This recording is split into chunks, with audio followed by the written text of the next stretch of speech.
Bonjour, je m'appelle Julie Nadeau-Massé et aujourd'hui je vais vous présenter mon activité d'analyse grammaticale. Pour cette activité, j'aurai à analyser plusieurs phrases qui se retrouvent dans le texte suivant. Je me demande pourquoi Marc ne vient jamais aux réunions de département. Bien que ces réunions puissent être longues, elles sont importantes. Il s'agit des rares moments où les membres du personnel peuvent se rencontrer tous ensemble et discuter de sujets de la plus haute importance. Je trouve également que c'est l'occasion idéale de faire part de nos requêtes ouvertement à notre patron et de trouver des solutions à certains problèmes. Marc devrait être conscient que ces rencontres permettent également aux collègues de créer des liens et de partager quelques fous rires. Mon activité d'analyse grammaticale se déroulera en 4 questions. Voici la question numéro 1. Quelle est la classe du mot de dans la phrase suivante? Donnez une caractéristique sémantique, une morphologique et une syntaxique de cette classe de mots en contexte. La phrase « Il s'agit des rares moments où les membres du personnel peuvent se rencontrer tous ensemble et discuter de sujets de la plus haute importance. » Je pense que le mot « de » dans la phrase est un déterminant. Nous allons explorer ensemble certaines caractéristiques qui nous permettront de trouver sa classe de mots. Premièrement, les caractéristiques sémantiques du mot déterminant. Il précise ce qu'introduit ou désigne le nom dans un groupe nominal. Ici, il est quantifiant du nom-sujet. Ses propriétés morphologiques, c'est un déterminant simple. Il est receveur d'accord, ce qui veut dire qu'il prend le genre et le nombre du nom. Ici, c'est le nom-sujet. Il est donc masculin, pluriel. Ses propriétés syntaxiques, il précède le nom. Il est presque toujours obligatoire avec un nom commun. Comment peut-on aussi identifier le déterminant? Eh bien, on peut identifier un déterminant en le remplaçant par un autre déterminant. Exemple, il s'agit des rares moments où les membres du personnel peuvent se rencontrer et discuter ensemble du sujet de la plus haute importance. Un autre exemple, il s'agit des rares moments où les membres du personnel peuvent se rencontrer tous ensemble et discuter des sujets de la plus haute importance. Donc, après avoir analysé ses propriétés sémantiques, morphologiques et syntaxiques, et après l'avoir identifié par d'autres déterminants, on peut affirmer qu'il s'agit bel et bien d'un déterminant. Passons maintenant à la question numéro 2. Le mot « de » est-il le noyau d'un groupe dans la phrase et fait-il partie de l'expansion d'un groupe? Naturellement, on analyse toujours la même phrase. La réponse est non. Il n'est pas le noyau d'un groupe dans la phrase, il fait plutôt partie du groupe nominal. Pourquoi? Bien parce que dans les classes de mots, le déterminant n'est pas un groupe de mots. C'est aussi la même chose pour les conjonctions. Les groupes de mots peuvent être un groupe du nom, un groupe du verbe, les groupes du verbe infinitif, les groupes du verbe participe, un groupe adjectival, un groupe prépositionnel et un groupe adverbial. Le déterminant, comme nous l'avons vu précédemment, a comme fonction syntaxique d'introduire un nom.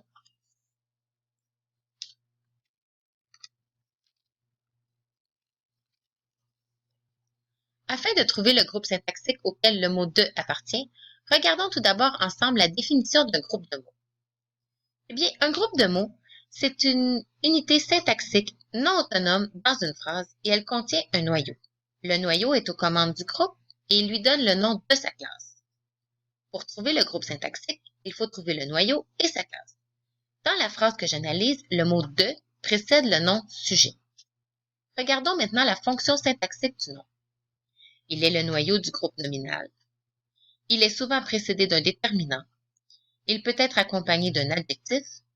Il est donneur de genre, de nombre et de personnes. Le déterminant qui précède le nom fait donc partie du groupe nominal de sujets de la plus haute importance et le noyau est le nom sujet. Regardons maintenant si le déterminant de fait partie de l'expansion du groupe nominal sujet. Pour commencer, on sait que le noyau commande au niveau syntaxique les autres unités dans son groupe. Eh bien, ces unités, on les appelle des expansions. Ici, le groupe du nom, de sujets de la plus haute importance, comprend 2 expansions. Le premier, le déterminant de, Et le deuxième, l'autre groupe du nom de la plus haute importance. Lui est complément du nom sujet. Alors la réponse est oui, le mot de est une expansion du noyau du groupe du nom sujet. Nous allons maintenant passer à la question numéro 3. À quoi sert le point dans la phrase suivante? Phrase. Je me demande pourquoi Marc ne vient jamais aux réunions de département. Eh bien, dans cette phrase, le point sert à marquer la fin de la phrase graphique. Il y a 4 types de phrases. Le type déclaratif prend toujours un point à la fin. Le type interrogatif prend un point d'interrogation à la fin. Le type exclamatif prend un point d'exclamation à la fin et le type impératif prend un point d'exclamation ou un point. Ici, c'est une phrase déclarative parce qu'elle ne contient pas de marque d'interrogation, d'exclamation ou de marque impérative. Elle commence donc par une majuscule et se termine par un point. Le point sert également à juxtaposer 2 phrases dans le texte. Je vais maintenant passer à la question numéro 4. Est-ce que cette phrase graphique est conforme au modèle P? Il s'agit des rares moments où les membres du personnel peuvent se rencontrer tous ensemble et discuter de sujets de la plus haute importance. Avant de définir si la phrase suivante est conforme ou non au modèle P, je vais vous expliquer ce qu'est le modèle P. Eh bien, le modèle P a 2 constituants obligatoires, un sujet et un prédicat. L'ordre de ces 2 constituants est également obligatoire. Le sujet doit toujours précéder le prédicat. Le modèle P est de type déclaratif. Pour être conforme au modèle P, la phrase doit être de forme active, positive, neutre et personnelle. C'est bien important qu'elle soit les 4. Toujours dans le but de trouver si la phrase est conforme au modèle P et afin de mieux comprendre les types et les formes de phrases, nous allons ici regarder les phrases non conformes au modèle P. Il existe les formes passives, négatives, empathiques et impersonnelles. Et elles peuvent être de type interrogative, exclamative et impérative. Pour commencer, comment savoir si une phrase est active ou passive? Regardons ensemble plusieurs critères qui nous permettent de trouver la réponse. Regardons tout d'abord le critère sémantique. Est-ce que le sujet fait vraiment l'action du verbe? Et si la réponse est oui, elle est de forme active. Ici, ce n'est pas réellement le sujet qui fait l'action, elle est de forme passive. Ici, le sujet, le pronom il, fait l'action du verbe s'agir. Continuons avec le critère morphologique. Est-ce qu'il y a l'auxiliaire être suivi du participe passé?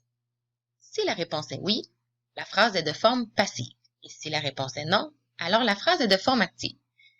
Ici, dans la phrase, le verbe est à l'indicatif présent. Il n'a pas d'auxiliaire être et n'est pas au participe passé. Donc, la réponse est de forme active. Regardons maintenant les critères syntaxiques. Est-ce qu'il y a eu un déplacement du groupe de mots? Non, il n'y a pas eu de déplacement, car le sujet pronom il fait l'action du verbe s'agir et ils sont tous les deux au début de la phrase dans le bon ordre, sujet plus prédicat. On peut donc affirmer que la phrase est de forme active. Regardons maintenant si la phrase est de forme négative ou positive. Eh bien, pour commencer, une phrase négative contient des mots de négation. Elle peut être combinée de 2 adverbes de négation, exemple ne et pas. Elle peut contenir un adverbe de négation plus un déterminant, exemple ne, aucune. Elle peut contenir un déterminant plus l'adverbe ne, exemple nul, ne. Elle peut contenir l'adverbe ne plus un pronom, exemple ne, personne. Elle peut aussi contenir un pronom plus l'adverbe non. La phrase que nous analysons ne contient aucune de ces formes. On peut donc conclure que cette phrase est positive. Continuons l'analyse afin de trouver si la phrase est neutre ou emphatique. Tout d'abord, une phrase neutre ne contient aucun mot qui met l'accent sur un élément dans la phrase.